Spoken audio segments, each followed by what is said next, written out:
Call the meeting to order, call the roll. Trustee Healy. Here. Trustee Katsinas. Here. Trustee Malani. Here. Trustee Campus. Here. Trustee Reardon. Here. Trustee Radiszewski. Here. Mayor Pekow. Here.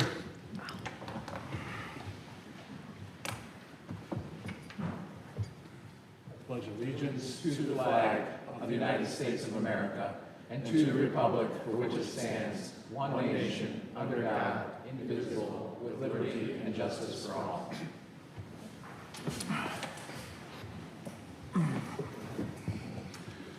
Okay. Approval of the October 16th, 2024 special meeting minutes. Mr. Mayor, Trustee Katsinas. I move to approve the minutes of the Board of Trustees special meeting of October 16, 2024. Second. Call the roll. Trustee Katsinas. Aye. Trustee Malani. Aye. Trustee Healy. Aye. Trustee Campus. Aye. Trustee Reardon. Abstain, I was not at the meeting. Trustee Radiszewski. Aye. Mayor Pekow. Aye. Approval of the October 21st, 2024 regular meeting minutes. Mr. Mayor, Trustee Katsinas. I move to approve the minutes of the Board of Trustee meeting of October 21st, 2024. Second. Call the roll. Trustee Katsinas. Aye. Trustee Radiszewski. Aye. Trustee Healy. Aye. Trustee Malani. Aye. Trustee Campus. Aye. Trustee Reardon. Aye. Mayor Pekow. Aye. Approval of the October 28th, 2024 special meeting minutes. Mr. Chairman, Trustee Malani. move to approve the minutes of the Board of Trustees special meeting of October 28th, 2024. Second. Call the roll. Trustee Malani. Trustee Campus. Aye. Trustee Healy. I abstain, I was not at the meeting. Trustee Katsinas. I abstain. I was not in attendance. Trustee Reardon. Aye. Trustee Radiszewski. Aye. Mayor Pekow. Aye. Any non-scheduled citizens and visitors for agenda-specific public comment? I have two here that have signed in to speak. Anyone else who wants to, I'd appreciate it if you'd sign in. Just a reminder that you have 3 minutes to speak. It's not a dialogue back and forth with the board. It's a chance for you to give your input for agenda items. Please let us know what agenda item it is as well. No comments from everyone else in the audience, yelling, clapping, all of that. And again, it's your 3 minutes to give your board your input. So I have Allison Resnick-Hanania.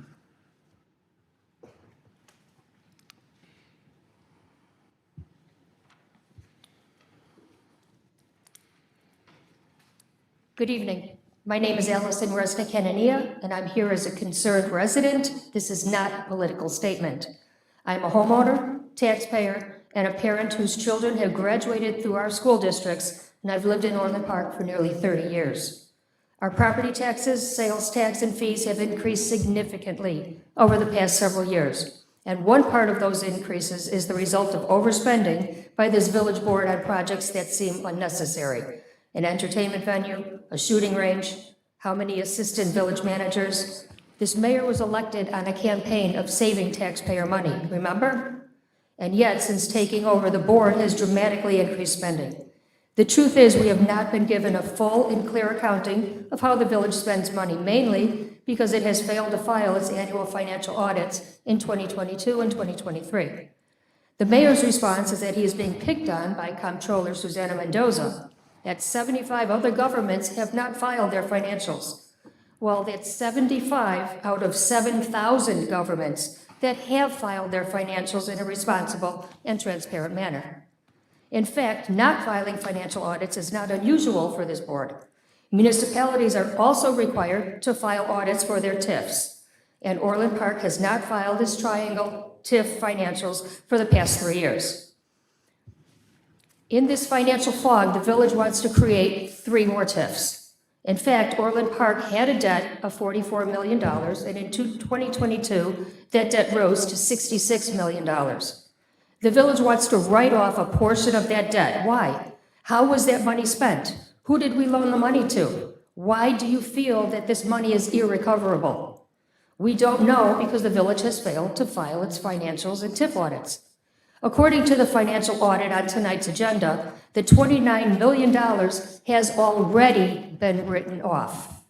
You took the action without previously presenting it to the public or the board. You tried to push this aside into a dark 45 closet seconds. and shut the door so that no one could see it. You are writing off $29 million of the triangle debt, but in tonight's financial audit, you show debt to home rule sales tax and general funds totaling $33.4 million. What is the $4 million difference?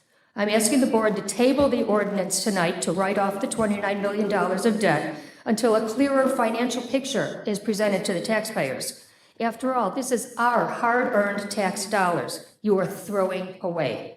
Is this money recoverable? Is it not worth the time or the effort? The taxpayers of Orland Park certainly think it is, and we deserve to know what you are doing with our money. Thank you. Thank you for your comments. Kelly Cantillion.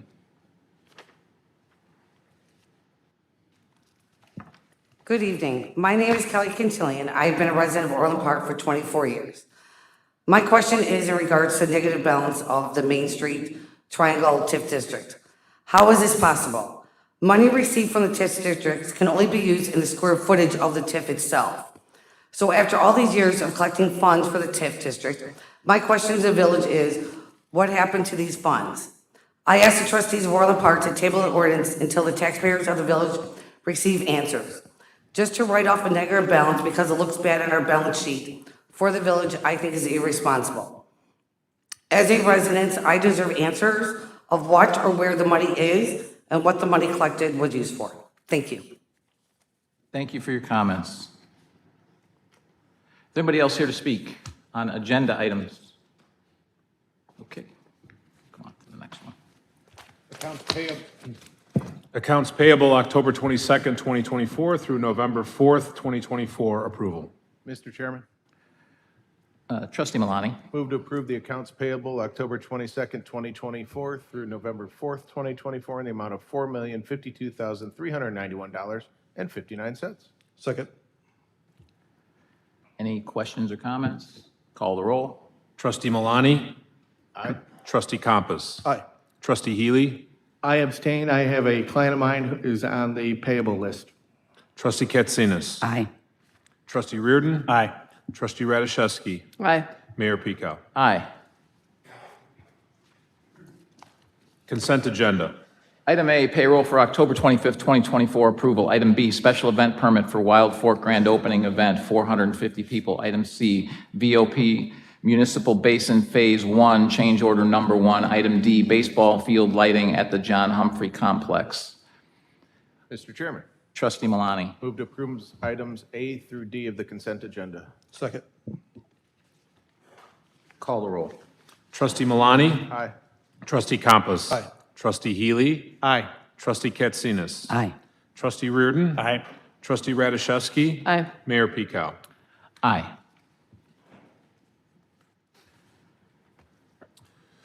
Downtown Orland Park Special Service Area Number 12, public hearing. Mr. Chairman, Trustee Compass. move to open the public hearing on the special service area number 12 for downtown Orland Park. Second. I call to order, this is a public hearing in regard to Orland Park Special Service Area Number 12, which provide for the repayment of the cost maintenance of the improvements, including but not limited to all costs of operating upkeep, maintenance, repair, replacement, reconstruction, alteration, safekeeping, and improvement of all roadways not owned by the state or county, Heroes Park, the stormwater management system, ponds, drainage ways, ditches, swales, storm sewers, or other stormwater facilities, costs of design, engineering, and other consulting services, surveys and permits, and public liability insurance, and all administrative, legal, and other costs and expenses incurred in connection with the area and with the administration of the area, including the repayment of any loan or debt incurred for the provision of any such construction and services. The authority for this public hearing is being held pursuant to the ordinance passed by the President and Board of Trustees on October 21, 2024. Said ordinance being entitled an ordinance of the Village Board of the Village of Orland Park proposing the establishment of a special service area in the Village of Orland Park, Cook and Will Counties, Illinois, and the levy of taxes for the purpose of paying for the cost of providing special services in and for such area to be known as Special Service Area Number 12 and providing for a public hearing and other procedures. The notices pursuant to Section 3 of the aforementioned ordinance, notice of this public hearing in the form set forth in Section 6 of the aforementioned ordinance was given as follows. Publication of said notice in the Daily Southtown newspaper on October 18th, 2024, mailing a notice to the real estate tax assessed for each parcel of property located within the proposed special service area on October 18th, 2024. Additionally, explanation of the project, description of the project. The purpose of the establishment of the Special Service Area Number 12 is to provide for the repayment of the cost of maintenance of the improvements, including but not limited to providing special municipal services to the Special Service Area, including all costs of operating, upkeep, maintenance, repair, replacement, reconstruction, alteration, safekeeping, and improvement of all roadways not owned by the state or county, Heroes Park, the stormwater management system, ponds, drainage ways, ditches, swales, storm sewers, or other stormwater facilities or appurtenances, including keeping them free and clear of obstructions, cost of designing, engineering, and other consulting services, surveys, and permits, and 2, public liability insurance and all administrative, legal, and other costs and expenses incurred in connection with the area and with the administration of the area, including the repayment of any loan or debt incurred for the provision of any such construction services. And I really want to thank the attorneys for giving me all this stuff to read. Explanation of the method of financing the project, special service area financing, and annual tax for providing such special services areas in the special service area number 12 in an amount not to exceed 20% of the value as equalized or assessed by the Department of Revenue of all taxable property in the area, and shall be in addition to all other taxes permitted by law. And to put this all in plain English, this is for the new district that we created. It's for those properties only that are being developed, and so those properties only the village has the right as part of the agreement that we have with them to institute a special service area if for some reason they stop maintaining that area. So it does not impact any taxpayers outside of that area, just the new construction that's going to be built in that area. Are there any questions or comments? Okay. I'll entertain a motion to adjourn. So moved. Second. Call the roll. What's that? This is the final adjournment. This is the final adjournment for this public hearing. Call the roll. Okay. Trustee Campus, Aye. Trustee Katsinas, Aye. Trustee Healy, Aye. Trustee Malani. Aye. Trustee Reardon. Aye. Trustee Radiszewski. Aye. Mayor Pico. Aye.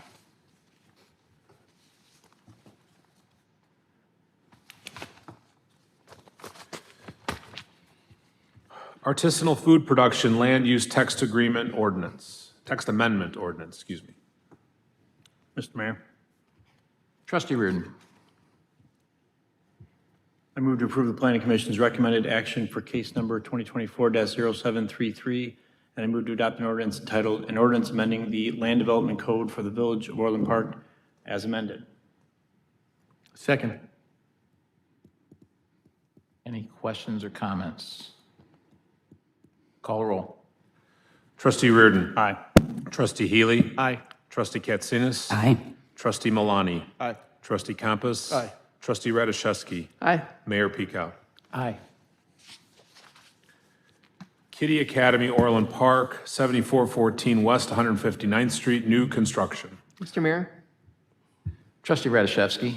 I move to approve the Plan Commission recommended action for case number 2024-0564, also known as Kiddie Academy Daycare, and I move to adopt an ordinance entitled Ordinance approving site plan, landscape plan, and elevations, Kiddie Academy, 7414 159th Street. Second. Any questions or comments? So my one question for you, Steve, is, and I know this is the case because I saw it here, but I just want it on the record. Obviously, we've taken all the appropriate safety measures of having a daycare next to such busy streets like 159. Yes, sir. Yes, which is required by code. I only say that because we've seen a lot of people attacking us for a daycare that might be potentially in the triangle near train tracks that are obviously not nearly as traveled as 159th Street. So, and obviously we will take the similar safety precautions for that. So, but it's interesting that none of them are here when how much traffic goes down 159th all day long. There's been no complaints about that. So, call the roll. Trustee Radiszewski. Aye. Trustee Healy. Aye. Trustee Katsinas. Aye. Trustee Malani. Aye. Trustee Campus. Aye. Trustee Reardon. Aye. Mayor Pico. Aye. An ordinance amending the Orland Park Village Code with regards to hearing officers. Mr. Chairman, Trustee Compass. I move to adopt an ordinance entitled, an ordinance amending the Orland Park Village Code with regards to hearing officers. Second. Any questions or comments?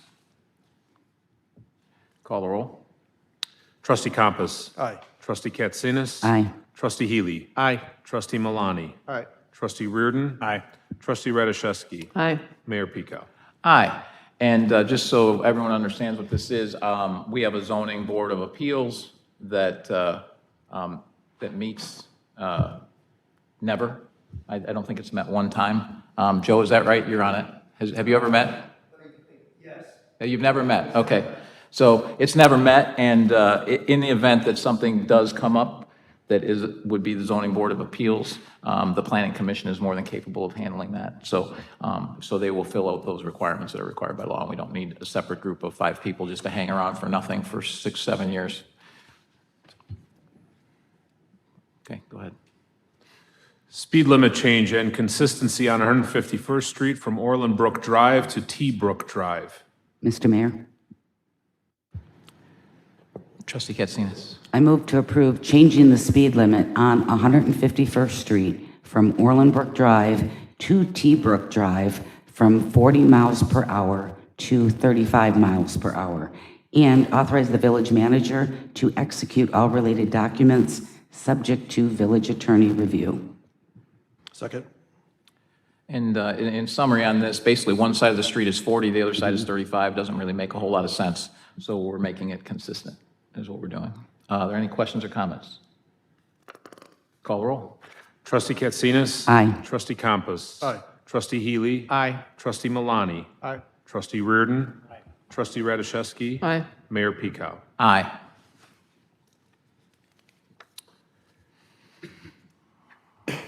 Hay and Associates, Inc., Contract Extension Number 1, Landscape Architecture and Wetland Consulting Services. Mr. Mayor, Trustee Healy.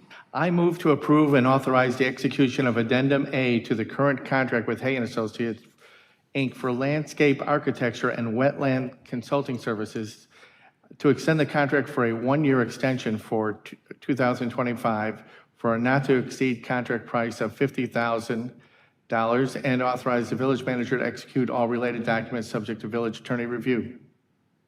Second. And can you give me just a brief summary on this, Jim? Thank you, Mayor. So yes, this is an agreement we've had in place and is critical to every development that comes through the village.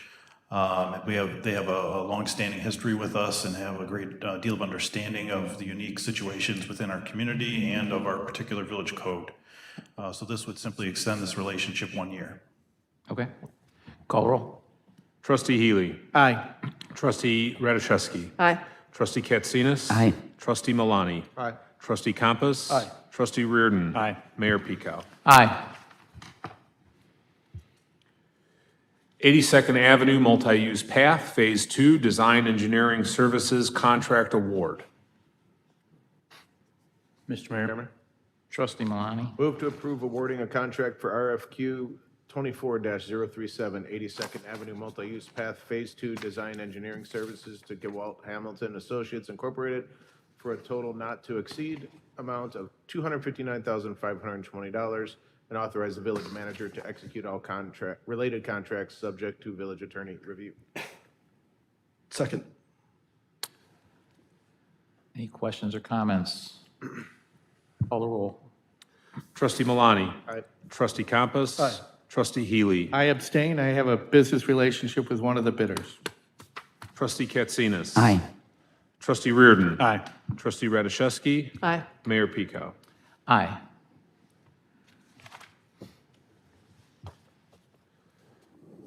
Centennial Park West Irrigation additions. Mr. Mayor. Trustee Reardon. Move to approve a waiver of the competitive bid process and authorizing the approval and execution of a vendor contract to Carefree Systems for the installation of sprinklers at Centennial Park West in the amount of $27,500 plus a contingency of $2,750 for an unforeseen conditions for a total not to exceed $30,250, and to authorize the village manager to execute all related contracts subject to village attorney review. Second. Any questions or comments? So this makes sense. It's a good addition. We had the budget available to do this, so it's still within budget. It made sense to add this in. Call the roll. Trustee Reardon. Aye. Trustee Katsinas. Aye. Trustee Healy. Aye. Trustee Malani. Aye. Trustee Compass. Aye. Trustee Radiszewski. Aye. Mayor Pico. Aye. And before we do the next agenda item, is there any reason why the write-off has to happen before the audit? It has to happen first? Yes, I do believe it's, Okay. All right, that's fine. Accounts receivable debt write-off for the Main Street Triangle TIF District Ordinance. Mr. Mayor, Trustee Healy. I move to adopt an ordinance entitled, an ordinance authorizing the write-off of debts relating to the Main Street Triangle Tax Increment Financing District. Second. Are there any questions or comments on this? Chris, would you like to comment on it? And then also, Anthony, if you'd like to comment on this as well. Yes, thank you. Good evening, everybody. This is something that happened from the beginning of the TIF, the original Main Street TIF. We took debt out. You need to move the microphone closer. We took debt out on behalf of the TIF itself, and the TIF really never generated enough revenue to pay off its own debts. So that's based on the original decision. And then throughout the years, it's just accumulated as the village has paid that debt already. So all the bills have been paid. It's just we've been tracking how much the village has been compensating for the TIF. And now we're writing it off because we know there's only 3 years left of this TIF, and there's no way it's going to recoup how much it owes the village. Right. The only thing left in the TIF, or the only thing in the TIF is that's generating any increment is 9750. So Anthony, can you just give us your recommendation and why, and so people know Anthony is with Sikich, our auditor. Good evening, Mayor, Trustees. So in terms of the course of the 2022 audit process and looking at the amounts, historically, the way those amounts have been reported on the financial statements were referred to as advances from other funds for that there. So essentially, interfund liabilities. You may see different terminology in the reports. They're due to, due from balances, advances to or from. Advances are looked at on a long-term basis. Due to, due froms are short-term for that. As part of the audit process for 2022, based on discussions with staff, village's financial advisors, legal counsel as part of that process as well, and part of those discussions ultimately determined that the TIF itself would never have the resources available to fully refund or repay those interfund amounts there. So the recommendation, based on generally accepted accounting principles, was to entertain it and go through the process of writing off those amounts. Right, and essentially the village still owes that money, but we're just putting it in, we're acknowledging the fact that the TIF that was created in 2004, so 13 years before I was on the board, 15 years before you, Cindy and Mike and Bill were on the board, and 17 years before Joni, Brian, and Sean were on the board, that the project's been a failure. It's been a failure since the day it was started for a lot of reasons that I've pointed out. And that given where we're at right now, we're doing the best, we did the best we could with it. We're basically saying, hey, we're moving on, it's a sunk cost, and we're just basically acknowledging the fact that that's the case. It's a fair assessment. And we're not going to continue to throw money at a TIF that we're not, we know in 3 years we're not going to recover anything. So, all right, just want to make sure that that's your recommendation. Mr. Mayor? Trustee Healy? Mr. Mayor, I just want to let you know, when I first came on, it was it 2019 or whatever, I talked with the auditors at that time, and I suggested they write that off at that time, but they said it was, they had their reasons for not wanting to do an official write-off at that time, and this is the first year for this auditing company, and then they've taken a new, fresh approach to it, and a logical one. This just should have been written off a long time ago, but it wasn't overstating any assets, or, it wasn't overstating any assets per se, because it was all netted out to a negative net equity. Right. That TIF fund didn't have any money. Well, at the end of the day, this TIF was created in 2004. They borrowed a lot of money to buy out businesses, put in infrastructure with no plan, stuff we've talked about before. right? So they also borrowed $64 million for apartments and didn't fully recoup that. So, you know, at the end of the day, it was very, very important for the board and me, I think, and I think we relayed this to you, Anthony, and your firm, is to get to the bottom of all the money that was used to fund TIF expenses over the last 20 years, because I can tell you, as Anthony pointed out, it was shifted from fund to fund to fund, and it's really hard to track. And so we wanted a clean accounting of, hey, this is what this TIF has done since it's been a failure for many reasons. The TIF fund has shown us being $27 to $28 million in the hole since I've been here, but we knew it was more, and that's why we asked for this accounting. And this does, Anthony, take into account all the money that the village basically paid for the TIF, correct? So yes, that's correct. Right, okay, cool. So I'm glad to finally put an end to the disaster that Dodge and McLaughlin concocted over 20 years ago. They lost $47 million due to mistake after mistake, putting in a TIF with land that nobody controlled, using TIF money to buy out businesses, using eminent domain to shut down a fully leased strip mall, never having a comprehensive plan for the property, putting utilities across the middle of properties, which is going to cost us another, what, $3.5 million to move, using $64 million of taxpayer money for apartments, and putting a non-for-profit in a TIF which generates no money to pay back the TIF. All of this led to a loss of $47 million. To put this in perspective, this would pay for Centennial Park West, Schuschler Park, John Humphrey, and the firing range, and leave us with $10 million to spare.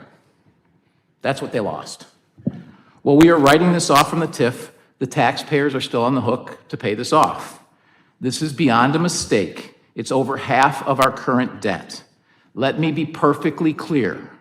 Broadly speaking, the Dodge McLaughlin legacy project, this is their legacy project, is sticking us with a $47 million loss that this board has been cleaning up. Fortunately, this board recognized that Orland Park is more than this failed project. We stopped focusing on what we don't have, quote, a walkable downtown, and instead we have focused on what we have. We have a world-class mall that's top 1% traffic in the country, where we brought in Von Mauer and have record sales. We have added Silver Cross, affiliated oncologists, Seasons 52 opened, grand opening today, Steinhoffel's, Peach Fresh Market, Tesla, and how many others. We invested in our parks with major renovations at over 30 of them, plus redevelopments at the John Humphrey Complex, Schuschler Park, Centennial Park West, and next year Dugan Park. We've invested in our roads, improving our average road condition by 25%. We have repainted and restored all of our water towers, replaced all of our water meters, restored dozens of ponds, replaced water and sewer mains throughout Orland Park, and we're completing a redundant water system. We've invested in our police with new guns, new tasers, new helmets, new shields, new body armor, new body cameras, a new weather detection system, and new radios coming online by the end of the year. The results speak for themselves. The lowest 6 years of crime in the last 30. Next week, we are opening a new veteran center. In the spring, we will finish our police training center and begin work on our public works facility upgrades.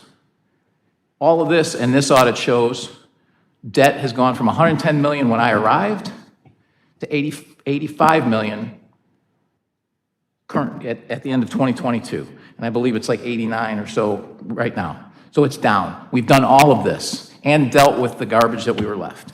So my hat's off to this entire board for all the great work you've done to make it happen. So thank you. Call the roll. Trustee Healy. Aye. Trustee Reardon. Aye. Trustee Katsinas. Trustee Malani. Aye. Trustee Campus. Aye. Trustee Radiszewski. Aye. Mayor Picow. Aye. Acceptance of the fiscal year 2022 annual comprehensive financial report.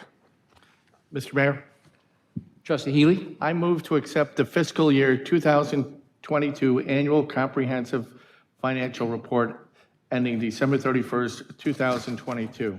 Second. Are there any questions or comments? Mr. Mayor? Trustee Healy? I want to say thank you to the auditors because they put up with so much, just knowing the industry and knowing people that I had. I mean, that the handoff was not, from the other auditors, was not easy to overcome. It takes time and everything to get it right. I applaud their patience for the new auditors, Sikich, and a thank you for going above the fray for everything. I love your independence and your judgment on a lot of your policies. So thank you. And Mr. Mayor, I'd like to formally introduce Anthony Cervini from Sikich. Okay. And Anthony, you got a presentation you want to give us? Yes, I guess just before we ask a few questions. highlights for you in terms of the December 31st, 2022 audit. So again, thank you for the opportunity to be here before you this evening, presenting, I know, what is a long-awaited report in terms of the information here for you. First of all, just want to highlight that the village invests the time, the resources, and the effort of putting in preparing an annual comprehensive financial report. The annual comprehensive financial report is a document that goes above and beyond what you're required to present from a financial standpoint, and from a financial statement standpoint there as well. Really only what's required by your bondholders, what's required by Illinois compiled statutes is the financial section of this report. The introductory section and the statistical section are what make this a comprehensive report as part of that as well. That comes with additional information in the introductory section, primarily highlighting for you the transmittal letter, which is on page Roman numeral 1. This is printed on the village's letterhead. This has some really good information in terms of not only required information based on the annual comprehensive financial report, but also information related to kind of some of the items that Trustee Healy noted in terms of what caused the village to be delayed in the issuance of the 2022 financial statements there. So strongly encourage you to look at that. It also outlines the village's plan for kind of continuing to move forward and ultimately work towards being back in compliance with the compiled statutes and the statutory reporting deadlines that you're subject to. Within the financial section, the independent auditor's report, pleased to present to the board that we've been able to issue a clean, unmodified opinion on the December 31st, 2022 financial statements. As a reminder, that clean, unmodified opinion is the highest level of assurance to auditors that we can provide. It means, in our opinion, those financial statements are fairly presented in accordance with generally accepted accounting principles. Village is also subject to two different sets of auditing standards, generally accepted auditing standards. Those are set forth by the American Institute of Certified Public Accountants, or AICPA, as you may know them, as well as the generally accepted government auditing standards. Those are set forth by the Comptroller General, required based on the village's combined state and federal spending. Village did implement one new accounting principle this year, GASB, Governmental Accounting Standards Board, statement number 87 on leases. From the lease standard, there's two components to that. You have to look at it where the village is a lessor as well as a lessee. The lessee portion for the village ended up being immaterial, so that was not reported. The lessor portion is reported there, so you do see a corresponding receivable and what we call a deferred inflow of resources related to that. Additionally, we did have certain prior period adjustments that were noted during the course of the audit. Those prior period adjustments that you'll see on the statement of activities, primarily related to a correction of capital assets. The village engaged Sikich to assist with kind of updating and making sure that all of the capital asset records were correct as of the end of the year. There were some discrepancies between what the prior auditors had in their records versus the village books on that. That was one of the reasons in terms of the delay in the process. Being able to get to that point was going through and making sure that those corrections were incorporated there. A smaller revenue recognition change there as well. Ultimately, the net amount of those changes on what we call the government-wide financial statements only equated to about $937,000. So not a huge amount in terms of the total impact there, but it is right going forward. The village does have, particularly related to the capital assets, a better system in place that they'll be able to rely upon for tracking those capital assets. Again, those are your buildings, your equipment, your vehicles, things of that nature. So being able to track that information. Also, we looked at, as part of the audit process here, certain entities that were previously reported as part of the village's reporting unit or component units that were there as well. So we've noted in the auditor's opinion related to those items that have been taken out ultimately in discussions with staff. We look at primarily the first piece of that is the significance of those amounts to the village as a whole for that there. So that's why some of those items that were previously reported as part of the reporting entity are no longer there as well. Some of those were working towards a natural close anyway on there. This just was an opportunity to clean up from that reporting entity. So the only component unit remaining for the village is the emergency telephone system board as part of that. Ultimately, management retains responsibility for these financial statements. Our responsibility as auditors is to express an opinion, which we've done here. One thing to note in the generally accepted, or the government auditing standards report there, as part of the process here, certainly, there was a lot of information in terms of the audit that was requested there, looking at the items related to the TIF that we talked about, some of the capital assets there. So we do have what's referred to as a finding from an audit standpoint this year, just related to the overall internal control over financial reporting for 2022. Standing here tonight based on the changes that the village has already made and the investments that have already been made, whether it be within the accounting system, the finance department, things of that nature there from a personnel standpoint and expertise standpoint, seeking the additional guidance when needed for that. I don't expect that to be a repeated finding in future years for that, but it is something that was noted as part of the 2022 audit. Operationally, within the report as well, before just covering a few numbers or a few components for you, encourage readers to look at the management's discussion and analysis within the village's annual comprehensive financial report. This is the executive summary here. So looking at obviously a couple 100-page document there, summarizes that information, allows management to tell the story as to why those figures have changed from one year to the next. So provide some context to the financial information that is in there for you as well. Within the financials themselves, you have information presented for your governmental activities. This is your general fund, your other tax-supported fund, as well as your business-type activities fund. The largest of that being the water and sewer fund, as well as your commuter parking fund as a non-major fund there as well. Village reported for the governmental activities, again, those tax-supported funds, a very small unrestricted deficit net position, about 1.3 million. That was an improvement from 2021's number on that there. Generally, to have your unrestricted deficit that close to zero is actually a pretty impressive thing based on pension liabilities and other amounts that are out there, particularly related to the police pension fund liability amount, your other post-employment benefits as well. So many of those standards from GASB several years ago put a lot of municipalities in a deficit position for that unrestricted. You do report positive amounts of net position for your net investment in capital assets. Those are the village's capital assets, less any debt that was used to acquire those assets, as well as your various restricted categories.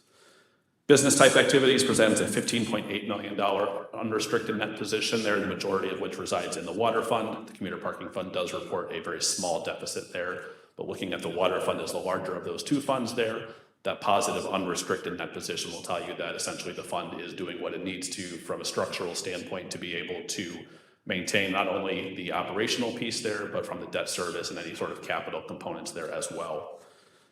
Fiscal year 22 saw an overall change in net position for the governmental activities of just under 11 million, 9.9 million for the water and sewer and business type activities fund. Your general fund for the year, I always like to highlight for the board the fund balances amounts as part of that as well.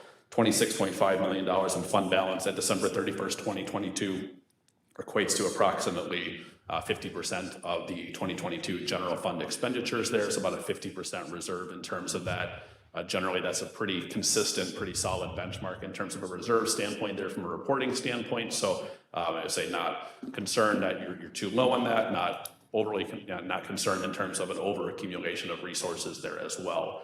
Particularly as of December 31st year end, you have a bit of a lag between your fiscal year end and when you start seeing property tax receipts come in there as well. So that's part of that reason that you have that reserve in place. In the governmental fund statements, you will see, as discussed in the previous agenda item, the write-off of the amounts related to the Main Street Triangle TIF and the impact of those funds there. You will see in that total column that is a zero net effect. So again, it's just a balance sheet transaction to remove those long-standing interfund amounts that was there, essentially to report those as transfers. The effect of that and what we did in terms of looking at the 2022 financial statements was restated the opening balances. So we took what those balances were as of December 31st, 2021, and that's why you see the prior period adjustment portion related to that. From the business type activity standpoint, your water and sewer fund, $15.8 million of unrestricted net position, a deficit of $35,000 in the commuter parking fund. With that as well, I mentioned the prior period adjustments. So ultimately, I would just like to thank the board for the opportunity again to be here. Thank staff for their efforts in providing the information. I know this was a long process to get where we are this evening for that. I will say that in terms of the communication, that has been top-notch in terms of what we've received from the village in terms of that.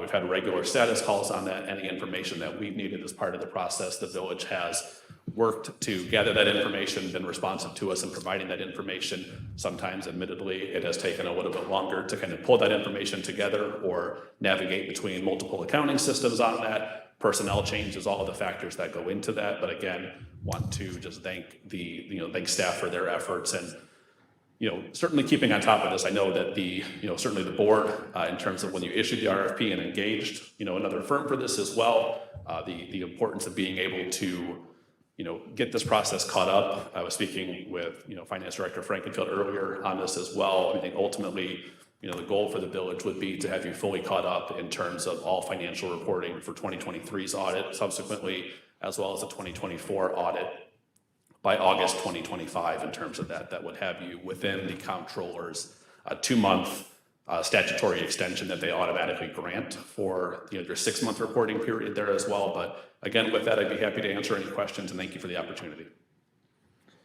Any questions? Mr. Chairman? Trustee Compass. So pleasure to meet you, and thank you for taking the time to be here with us tonight. Obviously, there's a lot of attention on this. First question is, did you experience the full cooperation from the village and from the village manager's office, financial department, and all members, staff and elected officials throughout this process? Yes, we did. And were there any significant issues, discrepancies, or findings during the audit that would suggest an attempt to withhold any financial information from anyone? No, nothing would have elevated, or nothing that, in terms of anything that was withheld from us there. I think the village was very transparent from all accounts in terms of that, even if information that we requested as part of that was going to take time. The village said we're going to invest the resources and not essentially try to sugarcoat what situations were. We need more time to look into this. Capital assets was a great example there as well. We started looking at that process. We had that discussion very early on in the planning process there. But no, the village was always responsive in terms of giving us that information that we needed there, taking the time necessary to ultimately to get it right at the end of the day. Great, thank you. I have seen in statewide reports that as many as 361 government units have reports from 2022 or earlier that are overdue. Can you perhaps speak to the recent challenges in the auditing industry at large, staffing shortages, increased demand that have impacted audit timelines for municipalities such as us? Certainly, I think there has been a well-published, actually the Illinois CPA Society, the executive director actually just put out an article today related to the overall staffing shortages in not only on, with audit firms related to that, but also on the municipal finance side of things as well. That's been a very common theme there. The National Association of State Bookkeepers, Accountants, and Treasurers for that at their recent conference presented on that same topic as well. So the ability and the number of people out there to do the information. So I would say we're continuing to see many units of government who are behind in their reporting for that. I think being able to, also note that many are at various stages of that as well for that. I think ultimately being able to see that, and there's a variety of reasons that can play into that, certainly for that, but it is certainly a well-documented, well-noted issue in the industry right now. Certainly, I think from the accounting standpoint as well, from the audit firms, you see simply a lot fewer firms that are working in municipal accounting for that, or basically have just exited the space completely for that, primarily for, they have their own reasons for that, but ultimately less firms doing the work, being able to do that. I think the other piece of it too is, speaking to, the village specifically is, when there was information that we requested as part of that there, certainly there were times where once the information, the staff had the chance to go through and provide that information there, we're fully scheduled out for 6, 7, 8 months in advance usually on that as well. So trying to find time to look at that information as it came in, certainly presents its challenges as well. It not only impacts municipalities, but you go back at least 6 years in the Auditor General's report, they report that the state has issues submitting their financial reports in a timely manner, and they are plagued with issues from ERP systems to manual transitions and all the rest. So it is interesting. I know that now that you are past doing the village for the first time, that takes a bit of a learning curve, particularly with a 180-page report. Now that you're past that curve, you finish this first report, you have familiar with our staff and processes, do you foresee any problems in providing the 2023 audit, and what is your confidence in meeting the schedules going forward? Yeah, so on a go-forward basis for that, we've discussed with staff in terms of looking at the schedule for that. So when we, previously spoke to the comptroller's office there, we looked at, filing the 2023 report sometime between, the end of February, end of March at the latest for that to be able to provide that information. I don't see. The sooner the better. Yes, certainly. I don't foresee any issues in terms of that. I think particularly a lot of the challenges that were there related to the village's ongoing ERP implementation for that, the information pulling from two different systems there, the turnover in the department going from, kind of an outsourced model for that to a large degree on that, changeover there, changeover in terms of finance director, et cetera, there as well. I think a lot of the things that were roadblocks on that have been removed on that. So as I stand here tonight, no, I don't see there being any issue with being able to, again, catch up on both the 2023 and ultimately the 2024 upon completion of that. Thank you for your time, and thank you to Sikich for stepping up. Thanks. I'll have a couple of questions too, but first I have one for Chris. Yes. Because we've seen this out there. We saw the Illinois Comptroller put out a press release grandstanding about having fined the Village of Orland Park $27,720. At this point, have we received any fines? No, to our knowledge. we Who have in the not. village typically receives notices from the Comptroller? Do you know? Who have? No, who would? Who would? Probably myself and my staff. It would be you and it would be me. Correct. So just so you know, that would be who would get it. Correct. And I haven't seen them either, so just Yeah. pointing that out. Anthony, thanks a lot for the presentation. Obviously, the 2022 is late. We've talked a little bit about the issues that we had. Obviously, we had a early retirement and everyone left in 2020, 2021, which was one of the reasons for 2021 being late. Also, I think we identified that there was a merger of the audit firms, and then basically work kind of stopped, and so it delayed it. So the 2021 audit was not complete till December of 2023, right? And then obviously the issue with the ERP transition for 2022, which still, I think, given the fact you've only been working on it for 5 months, is still pretty quick to get it done, given all the issues that we had. Would you say that all those reasons are pretty accurate? Yes, I think, and I think staff did a nice job articulating, what challenges presented themselves in that transmittal letter as well, but I think that's a fair assessment. Okay, great. And obviously, as background, the trustees and I weren't very happy, I think you already know that, with the delayed audit. So much so after receiving it, actually, we terminated the contract of the previous auditor. Now, for those who don't know, the reason we didn't terminate it sooner, because I've heard people say, well, why didn't you terminate it sooner? If you terminate it sooner, you're not going to get the audit. They're going to put you on the back burner. So that would have gotten us later. So you're kind of stuck. So we basically, as soon as we got it, we terminated, we went out for RFP. Obviously, we couldn't go out for RFP sooner because that would signal we're going to fire you. So, and the RFP takes 90 days, and you were under contract like mid to late May, I believe, and then you started in June. So I think 5 months is pretty quick, given first audit and all the pre-work you have to do with that, plus combined with the ERP and everything. But a village our size, 5 months is not atypical for doing an audit, correct? I would agree with that, and I think ultimately the collection and looking at things in the aggregate in terms of all of the challenges that the village had going to that there, to be where we are is, it's, I'm pleased that we're able to be here this evening and be able to get, kind of get things moving forward. Us too. There was a speaker that said earlier in the TIF, and you're familiar with the TIF, where did the money go? And, as you heard my answer, it was spent way before we got here. We were just paying down an accumulated debt. Is that accurate? Essentially, basically the TIF didn't have the funding or, the increment necessary to pay for all the expenditures and the various projects, Mayor, that you noted as part of that. So ultimately, essentially relying on loans from other funds to fund those expenditures over time to the, accumulation of the amounts that were written off as part of this. And the last project that we did there, that was TIF related, was 2016, was University of Chicago Medical Center, correct? And the garage? Correct. Which was all built and finished in 2016 before any of us got here. So, okay, I just wanted to clear that up so that was spent way before we got here and we were dealing with it. Last question, I'm going to actually do something a little different and ask both the accountants I have on the board, including the clerk, so he gets to speak. I know he longs to speak. And then also you.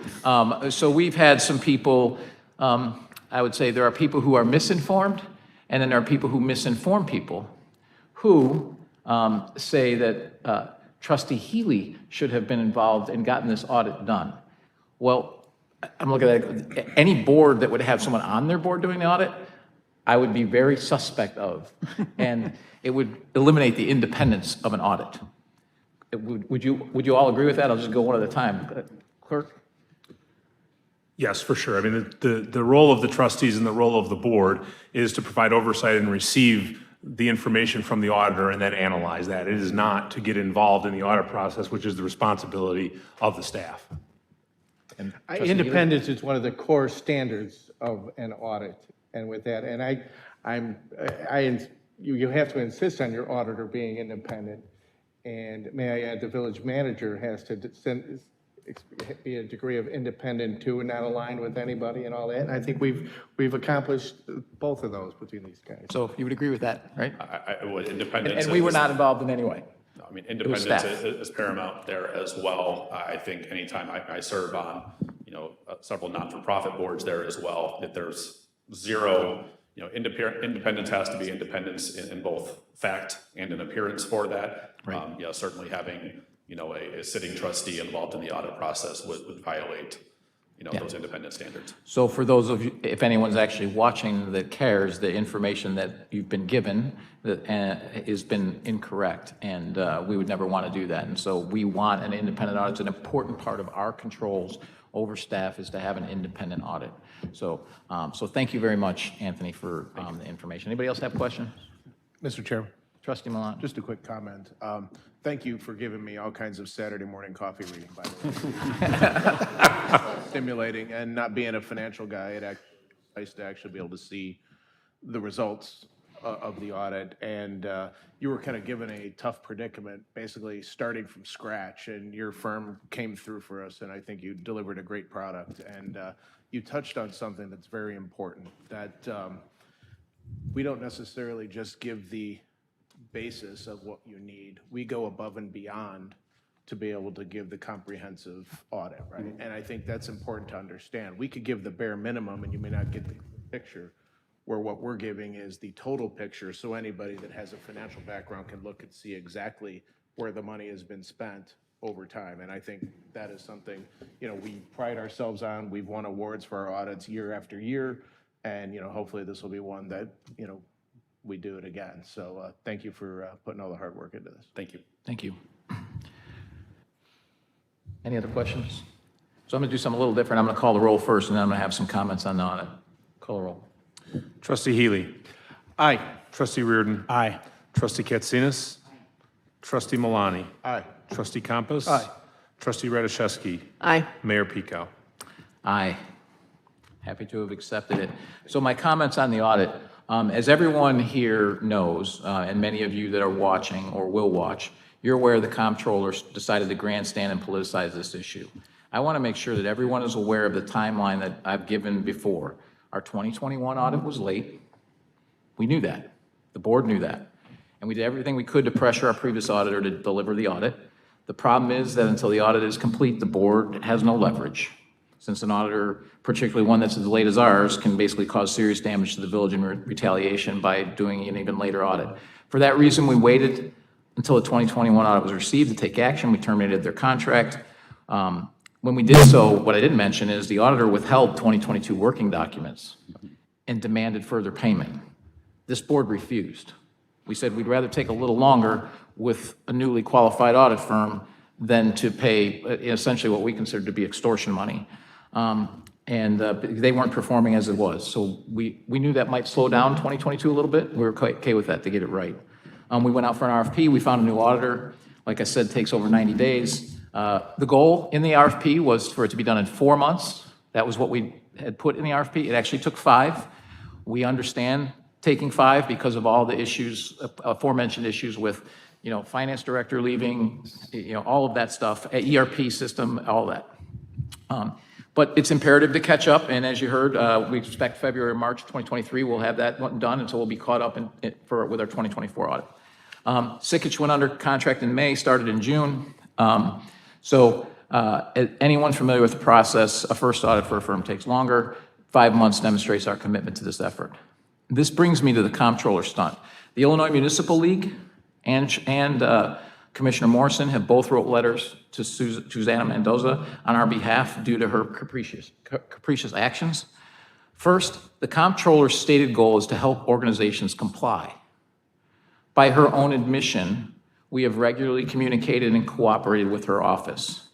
In fact, 6 hours prior to her making the statement, her office accepted our compliance plan to approve the audit tonight and upload over the next week. And Anthony was in that call, and Chris was on that call as well, and they accepted that. In spite of that, she announced that night that she was withholding offset funds, which they have done only one other time. Yet 29 municipalities haven't even filed their 2021 audits. 75 municipalities still have not filed 2022 audits. By the way, there's 1,374 municipalities. None of these organizations are having their audits withheld. This thing right here, that's the delinquency report printed today. We would represent this much of it. Okay, so they've informed us that they will continue to withhold our offset funds until 2023 audit is filed. Over 200 municipalities have not completed their 2023 audit yet she decides to single out Orland Park to damage our residents. These actions are capricious and unacceptable. The coup de grace is that the comptroller's office itself has not yet filed their 2023 audit. And their fiscal year ended 6 months before ours. So they're 6 months further behind, and based on the schedule, we will actually get ours done. If they did theirs tomorrow, we would get it done sooner than they did. Everyone should agree that the comptroller's office has an important role in helping hundreds of Illinois government agencies complete their audits. That's their job. Comptroller Mendoza should do the job she was elected to do and get her house in order first and help those organizations.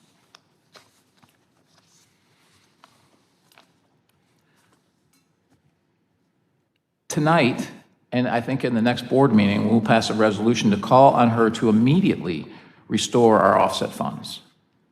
To be holding 2023 funds withholding our funds for a 2023 audit that is late, which we know it is, but 6 months less late than hers, she should not be targeting Orland Park residents. That's what she's doing.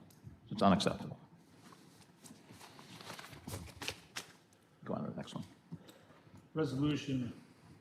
Resolution determining the 2024 tax levy in compliance with the truth in taxation law. Mr. Chairman, Trustee Compass. I move to adopt a resolution entitled, "A Resolution Determining the 2024 Tax Levy in Compliance with Truth in Taxation Law." Second.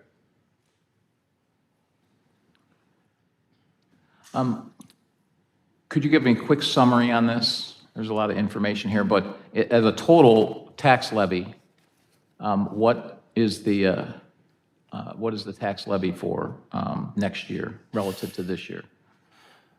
So we proposed this flat. I'm leaving it up to the board if they want to propose a reduction. And I don't have it on me at the moment, but it's about 14 million. it's 13.4, I think. 14.4, correct. Yeah, if I recall. Since it was flat for so many years, I have a pretty good memory for what that is. Okay. One of our stated goals as a board has been to try and, even if it's slowly, to ratchet down our property tax. Now, I heard tonight we have $115,000 in savings from the lighting, and it's coming in a little bit under budget. So I would propose that we lower the tax levy, and we can always lower it further. This is the maximum amount that we can levy, if I'm not mistaken, correct? Correct. So once we set this is the maximum amount we can levy for next year. So we can always lower it further than that, but I would recommend that we actually set a number that is lower, and then we work towards that, and then if we can shave off a little bit more, great. But every little bit helps. I know may not be a lot, but something is better than nothing. Does anybody on the board disagree? Mr. Chairman? Trustee Compass. Just based off of an earlier comment in terms of overall property taxes going up when, in fact, we lowered the tax levy. Could you maybe give a little bit further explanation as to why some residents and not others are seeing an increase in property taxes? Yes, last year we actually reduced it by about 6% on the village side of it all. One thing that happened with this, every 3 years, the county reassesses the value property values. And then what they did is they actually shifted the burden of the property taxes onto the residents and not the commercial properties. So that's where residents are seeing their property taxes increasing, where it's actually on the county side, it's not our portion of the tax bill. So as I recall, and people can go to the video on property taxes that I did, it lays all this out and it has the exact numbers. So I'm completely going from memory, but I think South Suburban homeowners had a 9.5% increase on the whole. I think Orland Park was higher, and businesses had a 17% decrease in their assessment. So even though we decreased our levy, and the way that levies work for people that don't understand is it's a fixed pie. So we're going to levy an amount tonight. It's a fixed amount. And then you, whatever your value is relative to the total value of the town, you get that little sliver. That's your percentage. So it's proportions. It's back to junior high math is how they come up with that across every property in the village and for every taxing body in the village. So it's all spread out like that. And we actually lowered the size of that pie. Correct. So what that means is we've actually, and we've had more properties come online, we have more value. What that means is there's more properties and we should all see a decrease. But when we saw an increase, what that tells you is you've shifted and you've made the sizes of the pie small. So they made ours grew a little and commercials went down. And that's why we have that's why we have this problem. I know it's confusing, but I think the video does a pretty good job and shows some good graphics on how that works.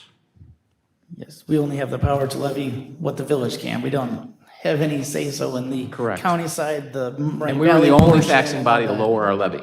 Right. In Yeah, on Mr. Mayor, my that was property my tax bill. question, is you said, do we want to lower it? We'd be the only one. Library, school, So county. all of the Orland Park taxing bodies, I believe District 146 might have lowered theirs by 0.1%. I'm not in 146, but I think they were 0.1% lower. Everybody else was at least a 4% increase, and ours, I think, was a 3.4% decrease. So we're the only ones that lowered our actual levy. So, and I think it was District 135 was the highest. They increased their levy like 7.8% or something like that. But that's all in that video, so you can see it.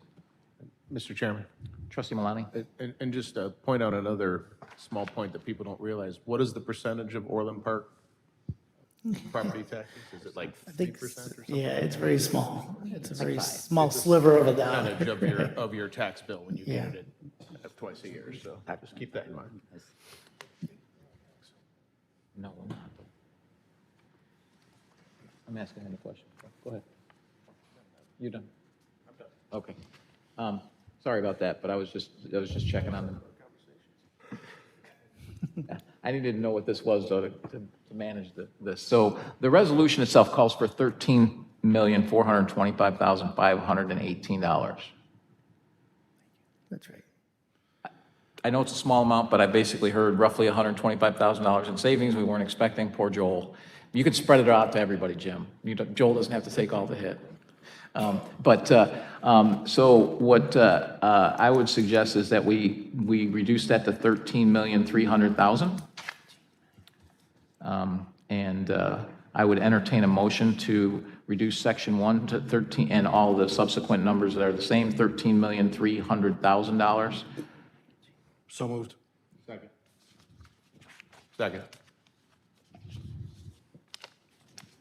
there any questions on the amendments or comments? And we could end up reducing it a little bit further, but I think we definitely want to, we said that's what we want to do is keep trying to whittle this down. And we know that the budget's tight, but I think we can find that. And I know we can find that. So, I think we can find it elsewhere. He already too. spent that, I'm sure. Well, the good news is I think it was budgeted for 1.5, so we probably, originally in our capital plan. So I think there's, I think we're doing all right. So it doesn't move things too much, and obviously if we find another 100 or 150, that would be great, and we can lower it further, but why don't we do that and hold our feet to the fire? It's actually, I was going through some old video today, and we did that before, and, you know, voila, we got a budget that was within it. So, any other comments on the amendment? Call the roll on the amendment. So for the amendment, trustee Campos. Aye. Trustee Malani. Aye. Trustee Healy. Aye. Trustee Katsinas. Aye. Trustee Reardon. Aye. Trustee Radiszewski. Aye. Mayor Pico. Aye. Now, call the roll on the main motion, the amended motion. Trustee Campos. Aye. Trustee Malani. Aye. Trustee Healy. Aye. Trustee Katsinas. Aye. Trustee Reardon. Aye. Trustee Radiszewski. Aye. Mayor Pico. Aye. Okay. Resolution making the fiscal year 2025 proposed annual budget available for public inspection and setting a public hearing date. Mr. Mayor, Trustee Katsinas. I move to adopt a resolution entitled Resolution Making the Financial Year 2025 Proposed Annual Budget Available for Public Inspection and Setting a Public Hearing Date. Second. Any questions or comments? Call the roll. Trustee Katsinas. Aye. Trustee Radiszewski. Aye. Trustee Healy. Aye. Trustee Malani. Aye. Trustee Campos. Aye. Trustee Reardon. Aye. Mayor Pico. Aye. Amend Title VII, Chapter 18, Increased Number of Video Gaming Licenses Ordinance. Mr. Chairman, Trustee Malani. move to adopt ordinance entitled Ordinance Amending Title VII, Chapter 18 of the Orland Park Municipal Code regarding the available number of video gaming licenses issued by the Village of Orland Park, Cook and Will Counties, Illinois. Second. Call the roll. Trustee Malani. Aye. Trustee Katsinas. Aye. Trustee Healy. Aye. Trustee Campos. Aye. Trustee Reardon. Aye. Trustee Radiszewski. Aye. Mayor Pico. Aye. Employee Health Insurance Renewal Fiscal Year 2025. Mr. Mayor, Trustee Reardon. I move to approve the employee medical annual premium in the amount of $6,057,427, an increase of $344,325, or 6.03%, from $5,713,102 in 2024, and approve the employee ancillary, say it again? Ancillary. When you get it in your head, you Damn can't think of it. attorneys. Ancillary spend for dental, vision, life, and disability administration in the amount of $517,104, a $30,766 increase, which is a 9.4% increase on dental, 0% increase on vision, disability administration, and core life and AD&D, adjusting employee contribution equivalents to the increase in premium costs effective January 1st, 2025, and authorize the village manager to execute said agreement subject to attorney village review. Second. I would think after you read it the first meeting that you wouldn't want to tackle it again. Felt a glutton for punishment there. Any comments? Chairman? Trustee Campos. I'd just like to thank Regina and her staff and Horton. I know that post-pandemic stabilization has made the market trends very hard to predict. And, in reviewing all of this, I couldn't help but notice that we are right under the budget number that you gave us. So thank you very much for having that accurate and not needing a budget amendment, I hope, in the near future. Thank you, Regina. Any other comments? Call the roll. Trustee Reardon. Aye. Trustee Healy. Aye. Trustee Katsinas. Aye. Trustee Malani. Aye. Trustee Campos. Aye. Trustee Radiszewski. Aye. Mayor Pico. Aye.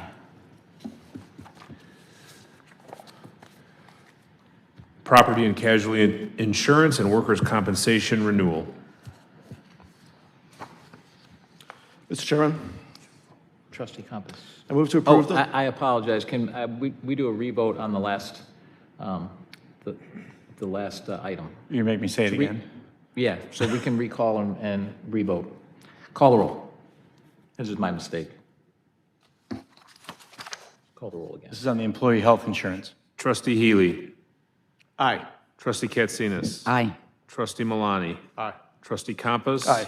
Trustee Reardon. Aye. Trustee Radiszewski. Aye. Mayor Pico. Abstain. So thank you, Attorney Walsh, for making me pay attention.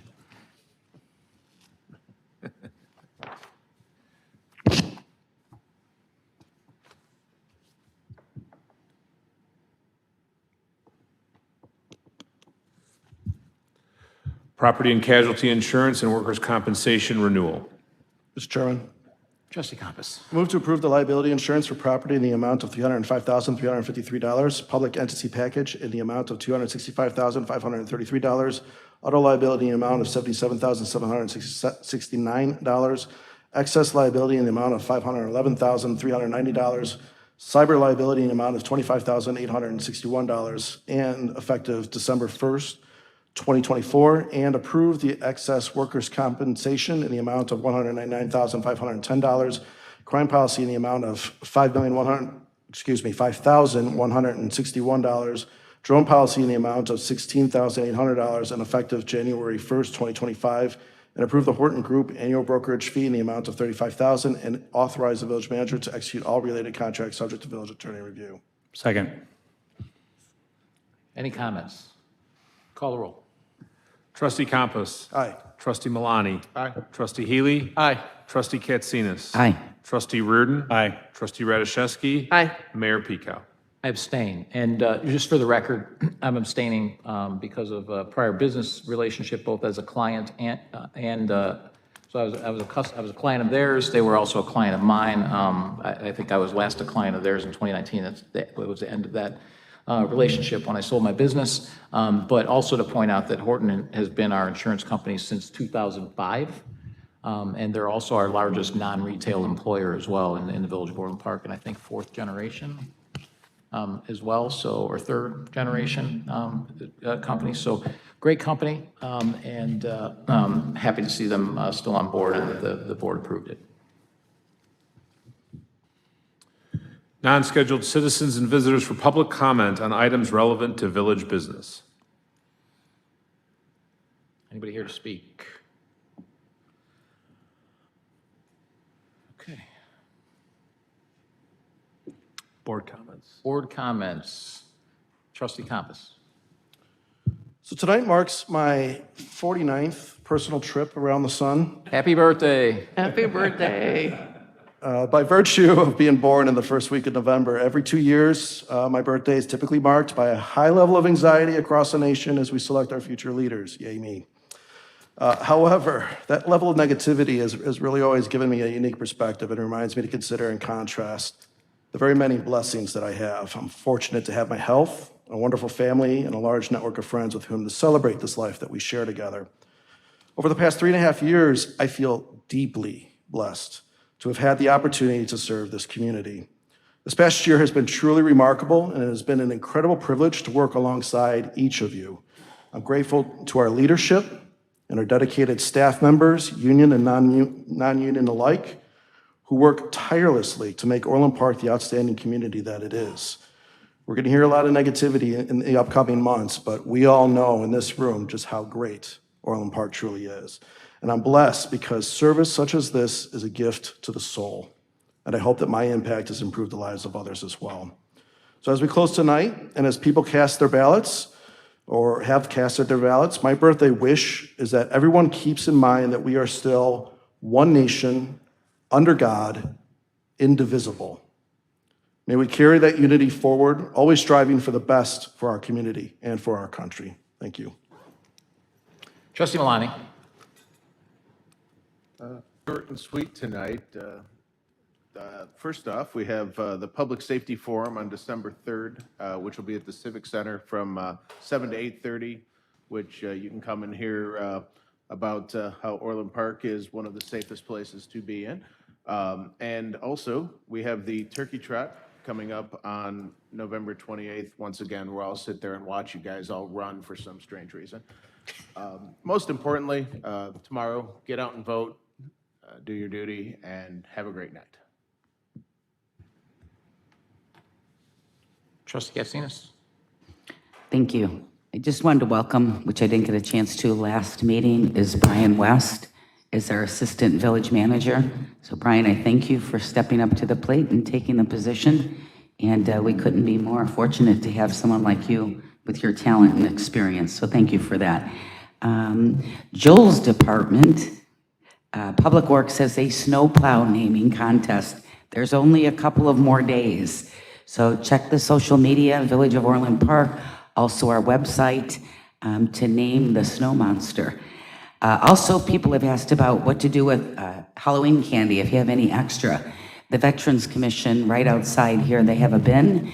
They're collecting candy that obviously is unopened in bags, and they're going to be sending them to our servicemen and women. So thank you, and go vote tomorrow. Thanks. Trustee Radiszewski. So to piggyback on Trustee Cassina's comments regarding the Halloween candy, April Chevrolet is hosting a military care package event on November 8th from 9 a.m. to 12 p.m. So there's other ways that you can participate. You can drop off care package items there. You can certainly volunteer to package it, or you can donate for the postage. So please stop by and help our troops. We will be having a Veterans Day ceremony on November 11th at 11 a.m. Here at the Civic Center. So please come out. And I wanted to also say thank you to Sean for all that you do. And I hope you had a wonderful birthday. And, more trips around the sun. Many, many more trips around the sun. That's it. Get out and vote. Thank you, everyone. Thank you, Johnny. Trustee Healy. Mayor, you'll be happy that I've disposed of my original comments. And I'd be happier still if you just said, got none. So I would like to, my comment tonight is at Anthony from Sikich. I thought you did as a person who has given those speeches before through some other boards, it's a difficult process. There might be one or two people that don't appreciate it as much as I do, but you came across as very professional. We appreciate you, Bill, we do. Yeah, professional style, independence was demonstrated, and a deep knowledge of a complex subject. I just wish you weren't so good at presenting, because it makes me feel like I should hire you to do my presentation. So thank you very much for all you and all that Sikich does for us. Thanks. Trustee Reardon. I get to go last again here. Just a couple things I do want to point out. Staff, great job on the rental information and the ordinance, the draft ordinance. I thought it was well thought out. Again, data-driven. Those are the kind of decisions we like to make, fact-based ones, not just on rumor and innuendo. So great job with that. Most of the guys from Horton left, but I still think I think I need to mention again, those are very difficult things. I do it in my other job, and in everyone does it in their personal finances, figuring out your insurance, your car insurance, and they're our advocate. That's what, they're a local company. They're out there finding us the best, possible rates, but still making sure the employees, which we have a phenomenal staff of over almost 500 employees, making sure that they have options for their health care. And obviously there's some big claims when people get real sick. That's when you really need it. So that they do a great job, and like you said, they're local, so we're really happy with that. The audit issue, what I think was maybe missed a little bit in what Anthony said is that he pointed out a couple of things when he was looking at the 2022 information. Our previous auditor issues, obviously, some process issues, and then some staffing. But what he said real quick, which I think it went by fast, is that we've already done all that. We've already fixed all those things. So yes, there's some information that needs to be moved around, and we're catching up, but we right away fixed those things. We got great people in place right now. We got new processes in place.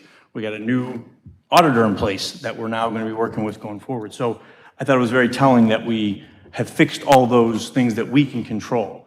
Not once in the 120 pages that I was able to read through does it say we didn't provide information, we hid money somewhere, we misused money anywhere. Nowhere.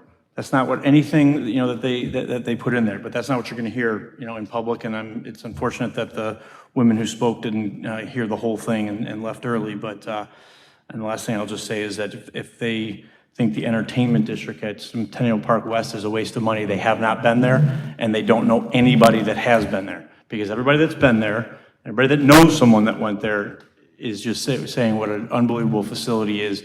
And for actually the cost, I think we did a pretty good job for what we actually paid for it. So get out and vote, try to be civil. I know we've had some issues already. Be respectful. You know, you can disagree on an issue, but everyone try to stay calm, see what happens the next couple days. Thank you.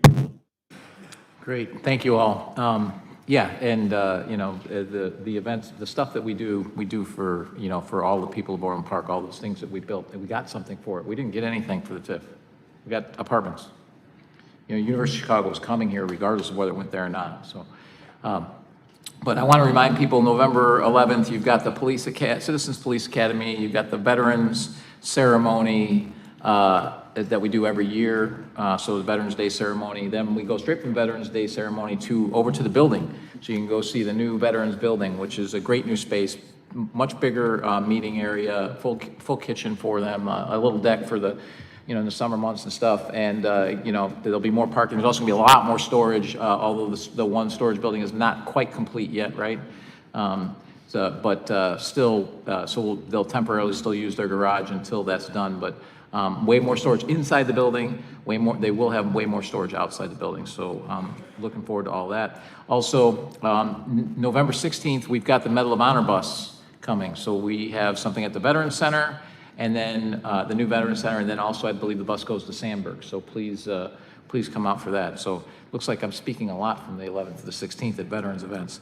You got the Kids Turkey Trot the following weekend, and then you got the Turkey Trot as previously mentioned. I think it's important to note with all of this, the audit stuff, is that, you know, the ERP system, when I arrived here, we had nothing for IT, nothing. We literally, our person that was doing, that we just hired an IT director like 5 months before I arrived. It was the first one ever focused on it. And he was down there every day moving wires to keep the servers running. It was awful.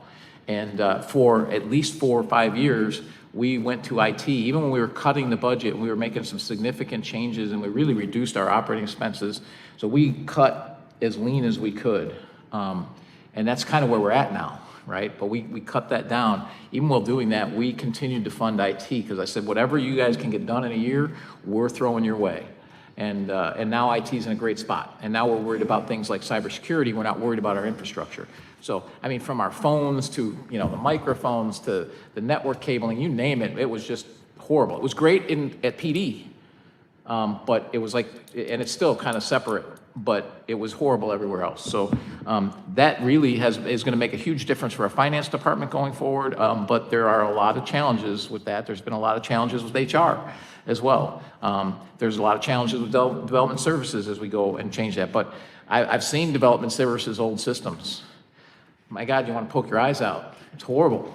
So these new systems are so worth it once we get them in. And the old accounting system, from what I understand, was actually antiquated when we got it. And it was like shortly after we got it, they stopped servicing us. And, you know, so for, you know, 15 years we're operating on a system that's no longer supported. So there's a lot of challenges there. I think, but what that audit also showed is that our operating expenses, we had a $10 million surplus in our operating expenses. If you look at our budget, we came in under budget on our expenses, and we came in over budget on our revenues, and we had a $10 million surplus. The debt, if you look back to 2017, we're down $25 million in debt since I arrived here. That's including all these projects, by the way. And the audit doesn't show the things that we did. We refinanced all of our debt into much lower debt, saving us a few $1 million when the interest rates were low. No one had ever done that stuff before. We knew we were going to take on a little bit of debt to do Centennial Park and do Centennial Park West and Schuessler Park. We did it a year early because we saw an interest rate environment that was increasing. We saved a couple $1 million on that too by being smart and borrowing early, knowing that we had a rising interest rate thing. So there was a lot of stuff that we did. But most importantly, tonight we put a final end to the Dodge-McLaughlin disaster of the Triangle TIF. A $47 million loss. That's the legacy. From the time I moved back to Orland Park over 25 years ago, I heard the Dodge-McLaughlin administration complain about what Orland Park was. And they And they never understood what Orland Park is and why Orland Park was a great place to grow up. But I remembered, and I moved back because it was a great place to raise my family.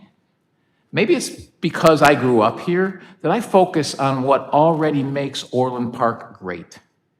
Instead of complaining about the mall, I want the mall to remain the great economic engine that it has been for 50 years. Instead of complaining about not having a downtown, I want to embrace the parks and recreation opportunities that we have throughout and bordering Orland Park. Instead of complaining about the chain restaurants, I want to embrace them as well as the 70 mom and pop restaurants that we also have throughout town and are forgotten because we have so many. I want to embrace the retail shopping opportunities, our #1 auto row in the state, and the amazing medical services that are offered here in Orland Park, right where you live. Mostly, though, I want to thank the trustees who have all joined me by prioritizing, emphasizing, and investing in all the great things that Orland Park is. Looking forward and adapting for the future doesn't have to mean changing the character of Orland Park. Orland Park was a great place to be raised and grow up. It was a great place to raise my kids. Thanks to this board's hard work and staying focused on what Orland Park is and investing in our amazing strengths, it will continue for many more years to come. Thank you. I'll entertain a motion to adjourn. So moved. Second. Call the roll. Trustee Campus. Aye. Trustee Malani. Aye. Trustee Healy. Aye. Trustee Katsinas. Aye. Trustee Reardon. Aye. Trustee Radiszewski. Aye. Mayor Pico. Aye. We're adjourned.